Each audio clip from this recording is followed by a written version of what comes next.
On his 60th birthday, my husband, without any warning, swallowed an entire bottle of sleeping pills. Since then, he had been bedridden, and I cared for him day and night. But eventually, he still passed away. I became gravely ill due to overwork, and on my deathbed, I saw a few lines of floating comments before my eyes. What's the point of saving him?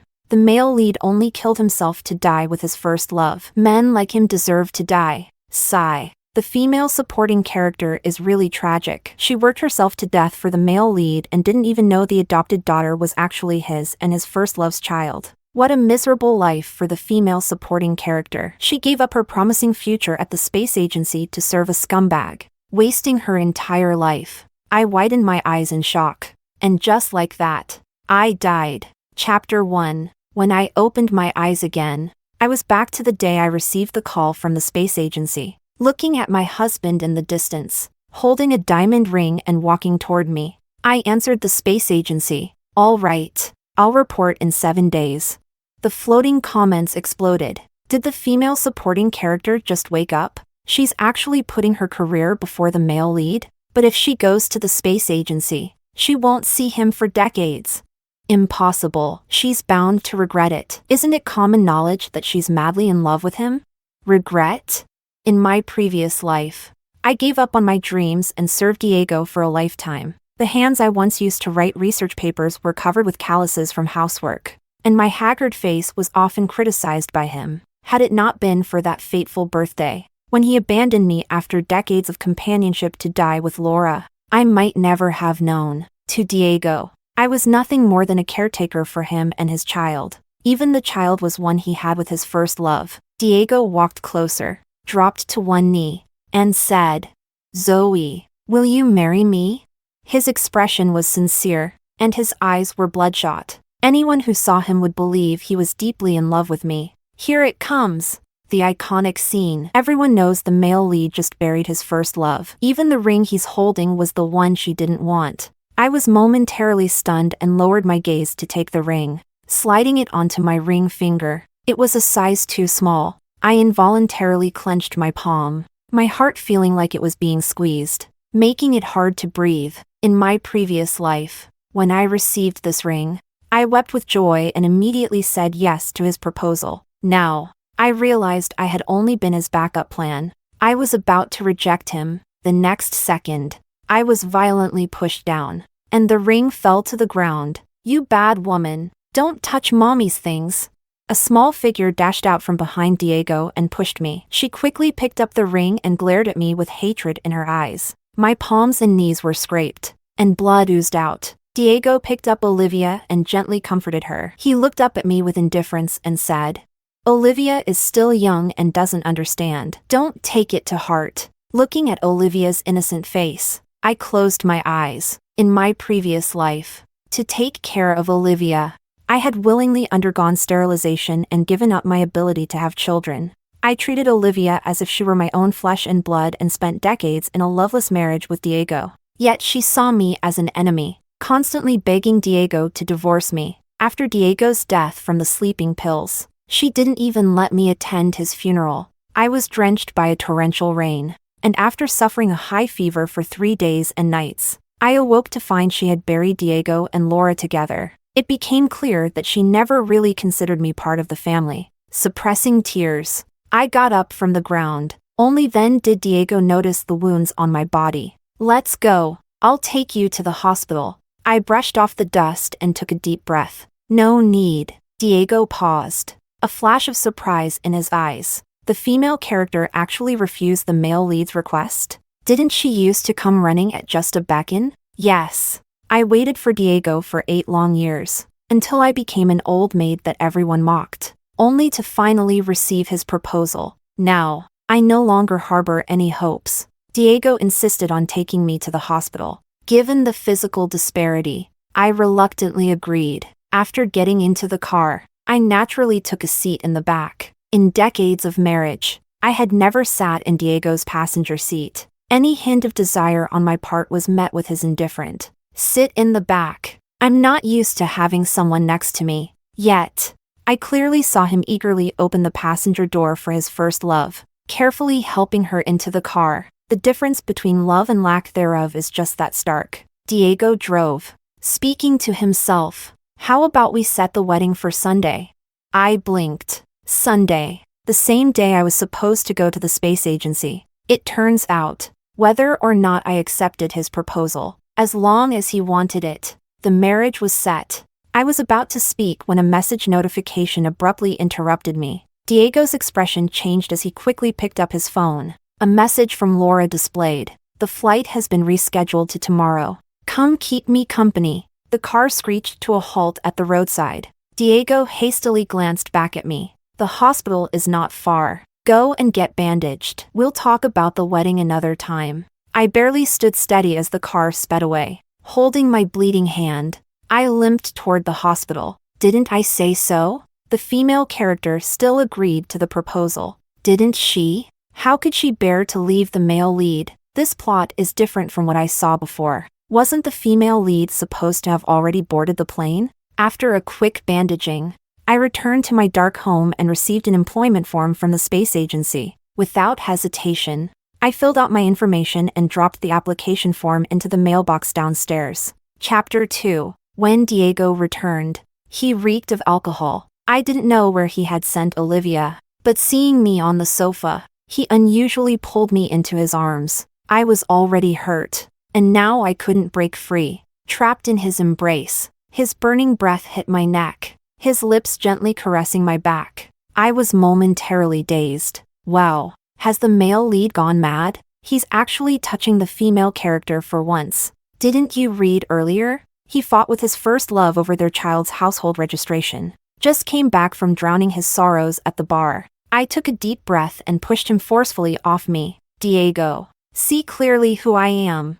Half sober, Diego frowned slowly and leaned in again. We've been together so long. We're about to get married. Isn't it normal to be intimate?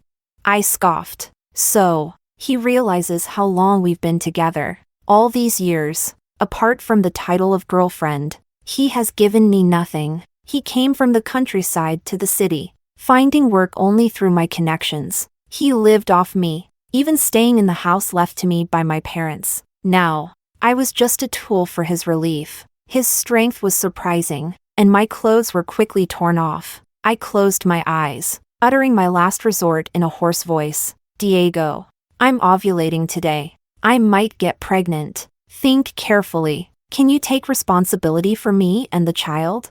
The man on top of me paused, finally halting his movements. A flicker of disgust crossed his face. Watching him grab his clothes and head to the bathroom, I breathed a sigh of relief. It seems the female character really has woken up. Her way of speaking is completely different from before. She seems much smarter now. Maybe it's a failed attempt at playing hard to get. The male lead doesn't want her to bear his child at all. I rebut-toned my clothes, coldly scanning those lines. Playing hard to get?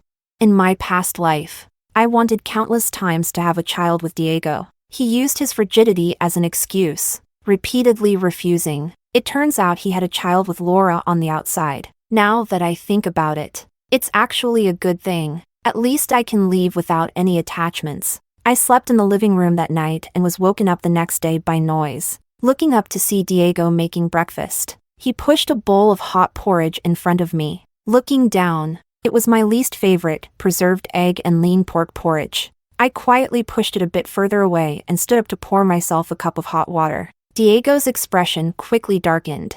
I make breakfast for you, and this is your attitude? I didn't feel like arguing, merely replying casually, I'm not hungry. You eat it. Diego glanced at the bandage on my hand and said no more. What was he calculating? Only after I finished my hot water did he finally speak. The wedding is still set for Sunday. I've confirmed everything. I frowned, about to refuse, when a line of text flashed before my eyes.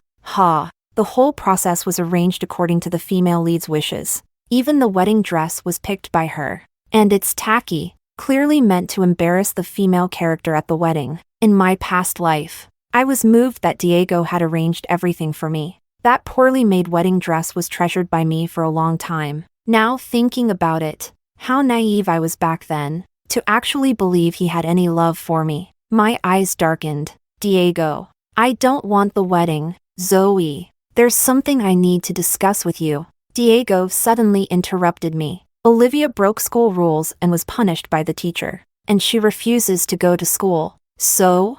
I asked. A form was pushed across the table. A household registration transfer agreement. I caught my breath. I plan to transfer her to a public school. I've already contacted them about enrollment. Just transfer Olivia to your household registration here, and sign here. My mind exploded. Chapter 3. So that's how it is. No wonder he was acting so strangely today. Diego has a rural household registration, and Olivia has been using a borrowed school quota under his name, necessitating several school changes. Reluctant to register our marriage in my previous life, I unhesitatingly transferred Olivia into my own registration, enabling her to attend school in the city center. But that was only after Olivia entered high school. I thought Diego was just doing sneaky things behind the scenes, not making it too ugly in public. Now, it seems he is nothing but a parasite clinging to me, draining my blood. After decades of marriage to Diego,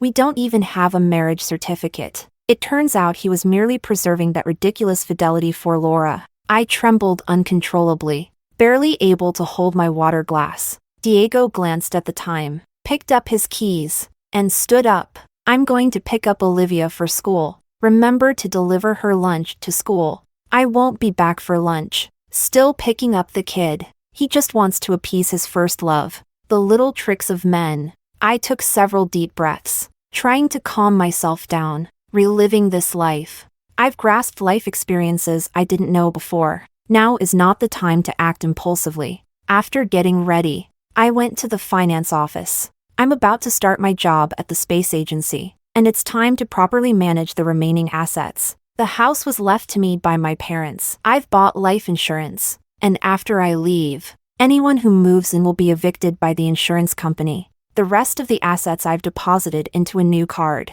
The password known only to myself. After finishing all this, it was already noon when I received a call from Diego. Olivia's teacher called saying you didn't deliver her lunch. What's going on? Listening to his dissatisfied voice, I booked a table at a restaurant I used to hesitate to visit and retorted, doesn't she have pocket money? Can't she even afford to buy lunch? Olivia is still growing. How can she eat those nutritionless things? Just as I was about to speak, a coquettish voice from Laura came through the handset. Diego, what's the matter? Did something happen to Olivia? They were indeed together. The phone was passed to Laura, who spoke apologetically. Zoe, it's tough on you. Olivia isn't used to food from outside. You still have time if you deliver it before 2 o'clock. Her words said thank you, but her tone was full of commands. I pursed my lips.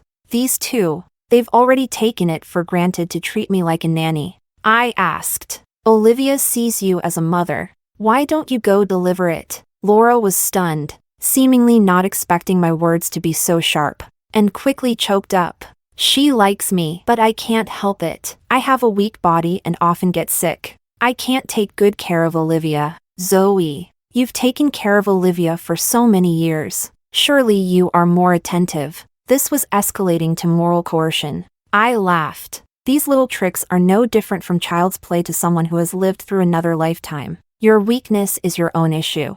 Does that mean all mothers in the world who are frail don't have to take care of their own children? Laura was left speechless by my retort. My number was called at the restaurant. Diego realized something, and asked, "Are you at the department store?" Yes. In my previous life, I scrimped and saved for Diego's sake. Hardly ever visiting fancy restaurants. I'm about to start at the space agency. So of course, I should treat myself well. A battleground. Charge. It's for yourself. Battleground?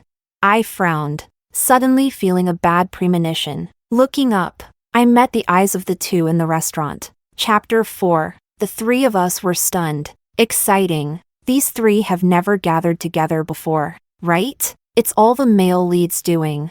How else could he play both sides? Despicable man. I spit on him. A trace of panic appeared on Diego's face. I hung up the phone, looking at them with irony. Here they are, her real parents enjoying a feast. Yet I, the outsider, I'm supposed to take care of the child's lunch. Utterly ridiculous. After a while, the two came over and joined my table. Laura spoke earnestly. Zoe, Diego invited me to dinner as a farewell. Don't misunderstand. I looked up, my gaze falling on Laura's hand. The diamond ring on her ring finger sparkled perfectly to size, clearly meant for me to see. I picked up a piece of chicken with my chopsticks and said lightly, "Ms. Laura's flight schedule seems quite packed. Isn't this different from what I watched before? Shouldn't the female character be crying and running away by now? How come she's so assertive today?" Tables have turned. The female character is taking charge now.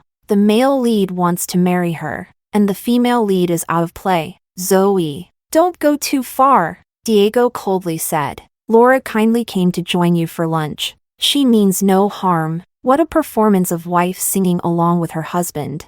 I instantly lost my appetite and called the waiter to pack up. Laura, however, stood up to block my way, handing me a glass of wine. Zoe, I won't disturb your marital life anymore. Take good care of Diego from now on. This drink is to you. Smelling the strong alcohol, I frowned and turned my face away. I remember the female character has a severe alcohol allergy, right? Even a drop causes a rash. That's strong liquor in the lady's glass. She better dodge. And the female lead clearly knows about this, doesn't she? She always asks the male lead about the female character. In my view, she's the one who hates her the most. I paused for a moment, and the next second, Laura's hand wavered, and the entire glass of wine spilled over. I leaned back, but still couldn't avoid it completely. Half of my face soaked with liquor, the skin painfully burning. Without really thinking, I pushed Laura away, despite using very little force.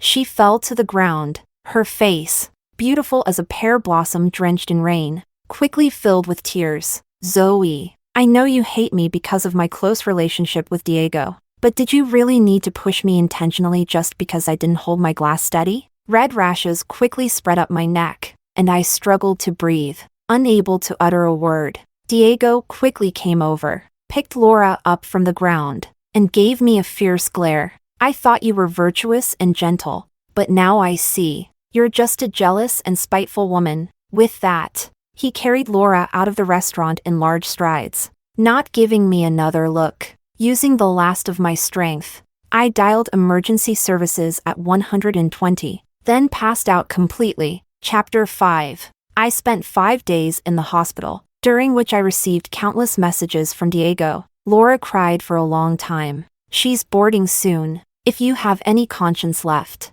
come and apologize to her. You're hospitalized? Why wasn't the agreement signed? How many days until you're discharged? The school is pushing. I ignored all the messages, but on the day I was discharged, I saw Diego's car downstairs. Get in. His eyes were ringed with dark circles, and stubble peppered his chin, looking utterly disheveled. The male lead still couldn't keep the female lead. Honestly, if he knew why the female lead went abroad, he wouldn't have taken the female character for granted. It's really tough for the female character, but she's starting at the space agency tomorrow. And the male lead doesn't even know about it yet. The reason for Laura going abroad? I hadn't really thought about that. All I knew was that she was doing business overseas and had been entangled with Diego for many years. As I opened the rear door, a hand grabbed me. Why are you always heading to the back seat? I looked at Diego, his expression slightly awkward. Perhaps the guilt of my hospital stay had finally gotten to him.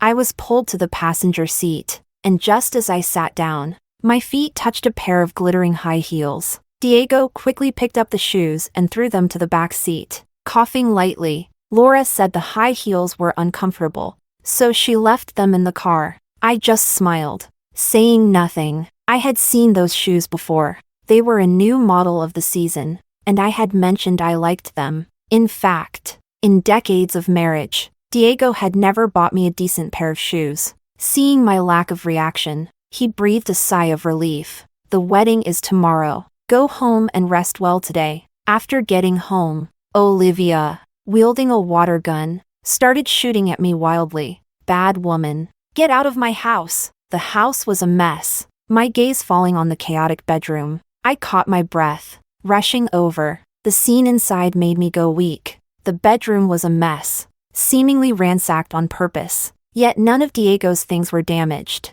My eyes reddened as I shakily picked up a broken jade bracelet from the floor. It was part of the dowry my mother had prepared for me, the only keepsake she left me after her death. Diego appeared behind me. Olivia likes to play around. Don't mind it. It's just a bracelet. I'll buy you a new one later. Seeing that I remained silent, he frowned. After the wedding, Olivia will be your daughter. There's no need to be so petty. Sign the paperwork soon so she can continue her schooling. My daughter?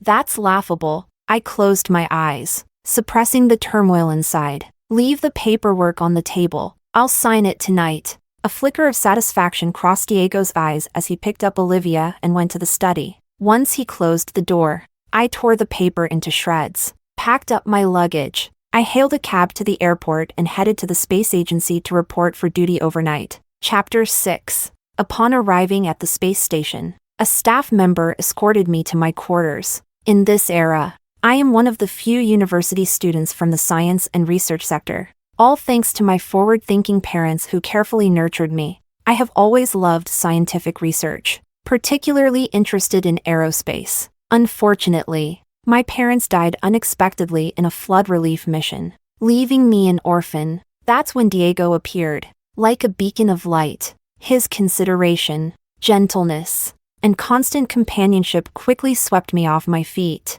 Looking back now, Diego came from a modest background, and his kindness was likely motivated by the substantial inheritance from my family. He managed to secure a well-paying job at his age, largely thanks to the connections I made for him using my parents' influence. A bit of warmth from him, and I was ready to give him everything. Yet, good intentions were not reciprocated. My contributions were taken for granted. I've always had a dream about space, hoping to contribute to our national aerospace one day. In my previous life, this dream was replaced by mundane day-to-day worries, and I seldom looked up at the sky anymore. But with technological advances, I would still find myself lost in the aerospace news on TV, imagining myself being part of it. Following the staff member, I walked through various departments. Colleagues who were free shook my hand, their faces full of joy. Comrade Zoe? I've read your papers. I never thought I'd have the honor to work with you.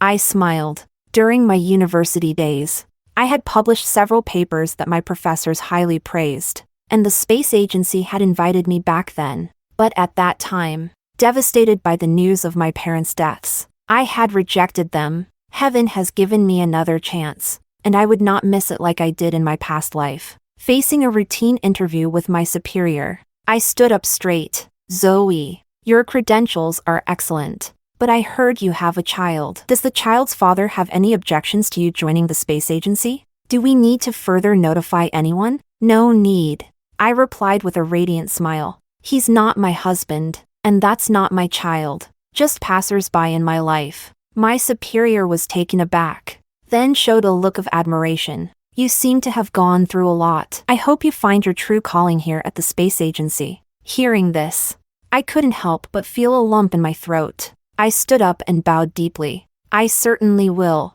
Lying in the bed of my new quarters, I finally had a peaceful sleep. Waking up the next day, I got dressed in my work uniform, ready to report for duty, when my phone was bombarded with a barrage of messages. Zoe, where have you gone? Did you forget about the wedding today? Why did you tear up the paperwork? How is Olivia supposed to go to school? Marriage is not child's play. I expect you to be there by 9 o'clock. So he knows that marriage is serious too. I chuckled softly, found his number, and dialed. Though the long-distance charges were expensive, soon this phone wouldn't be needed anymore. When the call connected, unsurprisingly, it was Diego trying to suppress his anger. Zoe, do you find it amusing to play with me? I scoffed. Diego, think about it. Did I ever say even half a word about wanting to marry you? Diego paused, and after some thought, realized I had never actually agreed to his proposal. So what? Isn't marrying me what you've always wanted? I clenched the phone unintentionally. He always knew what I wanted, yet he was more heartless than anyone. It used to be. I closed my eyes. But I don't need that now. Diego paused, realizing I was serious, And his tone softened. Laura has already gone abroad. Stop being angry. We are the ones who are supposed to live together. Where are you now? I'll come and get you. I looked up, gazing out at the vast empty space. The space agency's location is secretive, a place most people could never find in their lifetime. I told you, I am not going to marry you. Diego clearly became anxious. Haven't you thought about Olivia? You've cared for her so long. Don't you feel anything for her? I took a deep breath and let out all the grievances. Diego, don't think I don't know that Olivia is your child with Laura. Neither of you wants to take responsibility for this child. So you dumped her on me. The fool. It would be one thing if the child felt any affection for me. But she doesn't even see me as her mother. How can such a small child be so malicious? Clearly, you've been feeding her ideas behind my back. My God. The female lead guessed even this. The child wasn't like this before. It's the male lead who keeps telling the child that the female character has ulterior motives, which is why the child hates her so much, wanting the female character to contribute, yet also considering the biological mother's feelings and ensuring the female character doesn't get any benefit. This male lead is truly disgusting. Diego was obviously stunned. A colleague knocked on the door. I closed my eyes to compose myself, and then told him, from now on, I have nothing to do with you compared to my exciting life. What are you? Aw, so satisfying. Go. Female character. Smash that scumbag. After hanging up the phone, I looked towards the colleague at the door. I handed him my phone with a slight smile. No need to leave a trace. Just destroy it. I don't want anything in it anymore. Chapter 7. Diego stared at the phone in his hand. Disconnected. Somewhat dazed. That Zoe dared to speak to him like that? The wedding officiant approached tentatively. Mr. Diego, will your wife still be attending?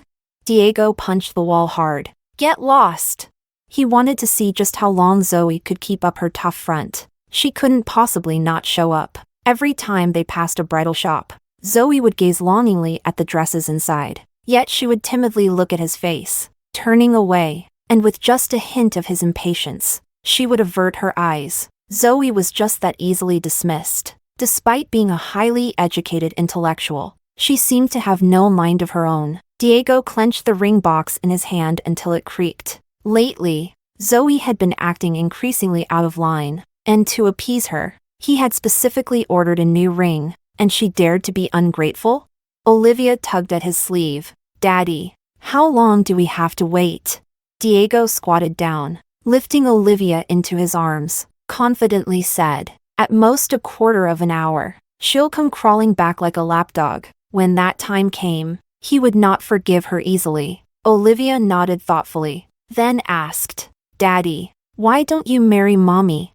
Diego's expression tightened, casually replied, when the time comes, Daddy will marry Mommy and bring her home, so we can be together as a family. Laura did not want to marry him. Before, it was because he was poor, but now that he had attached himself to Zoe, he had effectively climbed the social ladder. He had a big city house to live in, and a respectable, well-paying job, yet Laura still refused to marry him. Otherwise, he wouldn't have married Zoe. The wall clock ticked by, the time passing quickly. However, Diego waited until dark, but Zoe never returned. The wedding guests became restless and started leaving, casting strange glances at him. Diego had also invited his company's leaders to the event, and seeing the situation, a leader asked, Diego, did you do something to wrong Zoe, causing her to flee the wedding? She didn't flee the wedding. Diego suddenly jumped up as if provoked.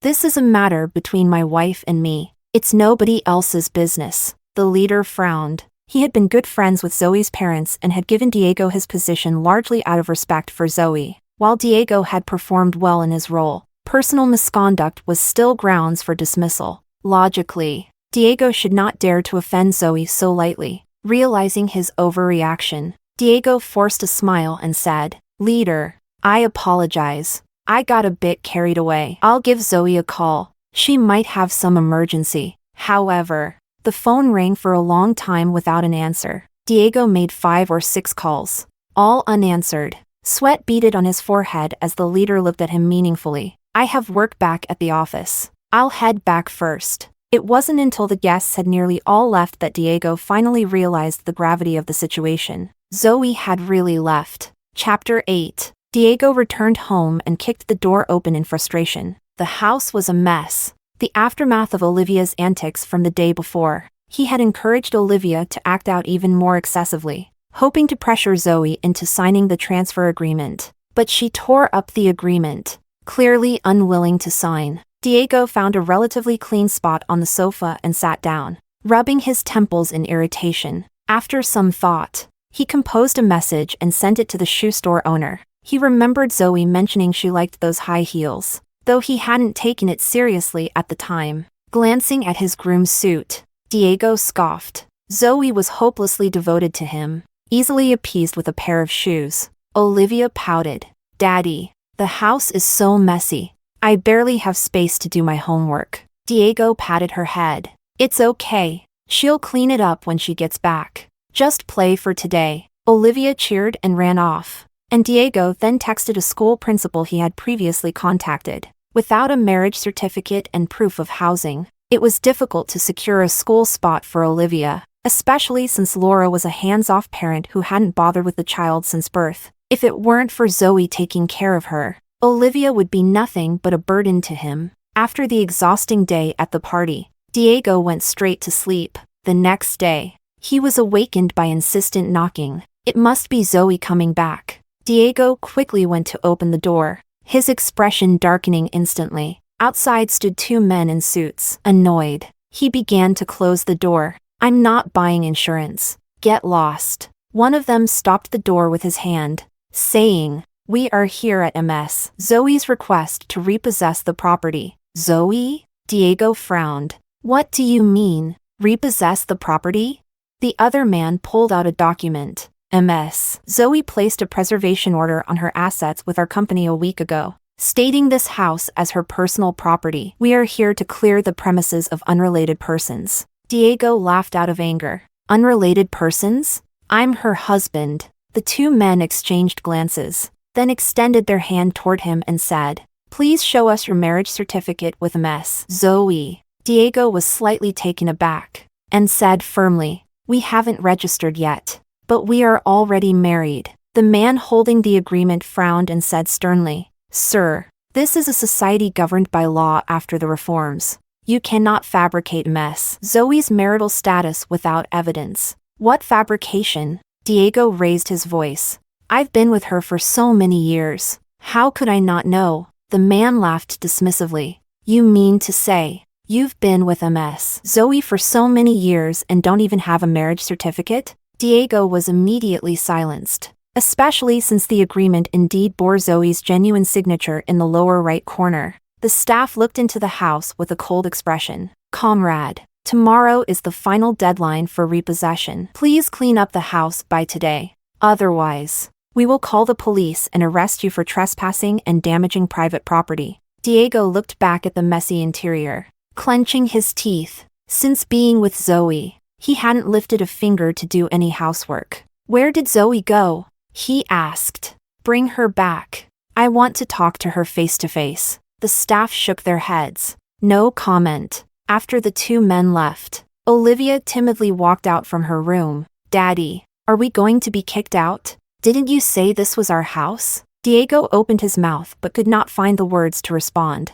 The news of Zoe standing him up at the wedding had spread. And now, with these events piling up, it was adding fuel to the fire. Reluctantly tidying up the house, Diego dialed Zoe's number again. This time, the phone number had been disconnected. Chapter 9. The next day, Diego was evicted from the house by the financial office. They locked the door, making it accessible to Zoe only. All the balance from Zoe's bank account had been withdrawn, leaving not a single penny for him. Diego had no choice but to move with Olivia to the company dormitory, transitioning from a large city house to a small dormitory. The psychological drop affected Diego's motivation at work. Where had Zoe gone? His restlessness led to frequent mistakes at work, prompting a reprimand from his supervisor. How can you set an example for the public with this kind of work attitude? Diego nodded and bowed. I apologize, leader. I haven't been resting well lately. What about the situation with Zoe? The leader asked. Diego hesitated. She's still angry with me. Probably will soon. Angry? The leader laughed.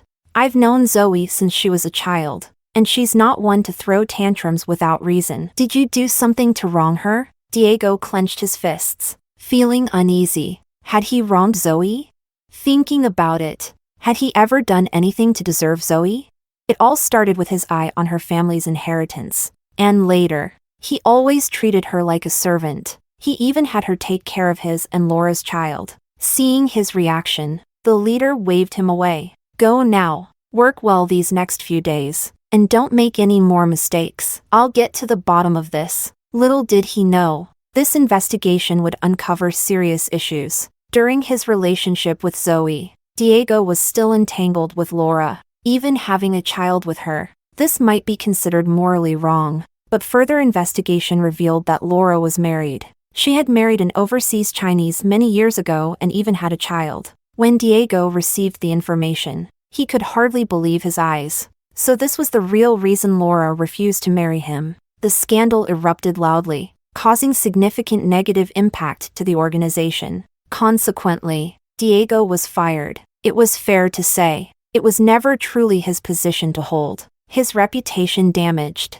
No other companies dared to hire him, leaving him no choice but to return to his rural hometown with Olivia in tow. Olivia, who had been pampered all her life, had never suffered hardship and cried every day. Only then did Diego truly understand how much Zoe had endured. Relatives at home saw him return from the city empty-handed, with a 7 or 8-year-old child in tow, and they all talked. Diego gritted his teeth and found a manual labor job in the local cooperative, leaving early and returning late each day. In his spare time, he wrote letters to Zoe, one after another. They were filled with his confessions and apologies. However, Zoe would never receive them. No one knew where she had ended up. Years later, China's aerospace industry achieved a major breakthrough. The nation celebrated, and during a meal, Diego saw scrolling text on the black and white TV screen. He suddenly lunged at it as if he had gone mad. People thought he had lost his mind, but only Diego knew why. On the list of advanced aerospace workers, my name was prominently displayed. Chapter 10. After retiring from the aerospace agency, I was over 60 years old, back to the same age as in my previous life. My heart felt only boundlessness.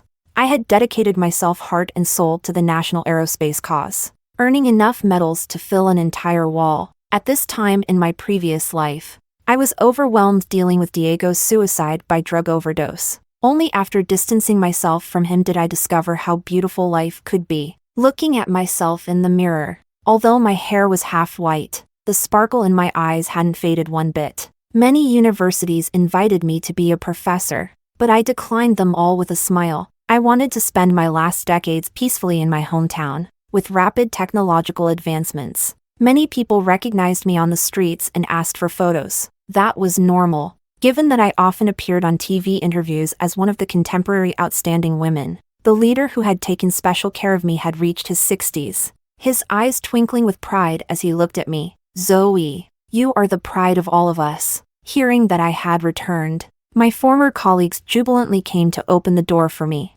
Everything at home was the same, just covered in dust. After hiring a cleaning service to tidy up the room, I planned to go downstairs for some fresh air, but I didn't expect to encounter an unexpected person. Diego, leaning on a cane, was being supported by Olivia, who had grown up. He stood at the bottom of the apartment building, tears shining in his eyes. Though he was nearly my age, he looked as if he were in his 80s. Seeing the handwriting of a long-missed figure evoked a hint of nostalgia in me. The male lead had his leg crushed at a construction site and can no longer walk properly, and he completely broke off with the female lead, who also had a tragic end. The overseas Chinese she married was keeping a mistress, and when she demanded an explanation, she was beaten to death, a fate she brought upon herself. Since it was the path she chose, the male lead regretted it for his entire life, thinking of the female character for decades, filling a room with letters. When he heard she was returning,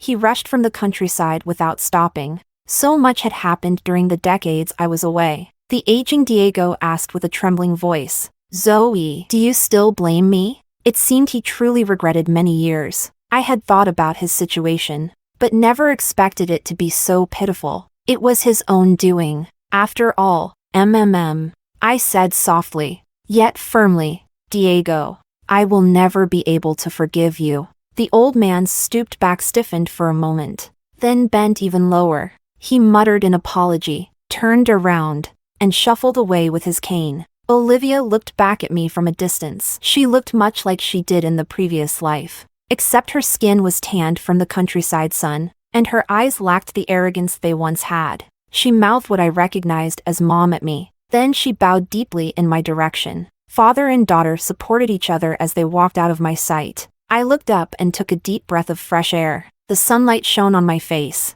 a brightness entirely different from my previous life. The female character is amazing. She has carved out her own life. She must take good care of herself from now on. Pfft. What secondary character? She is the true protagonist.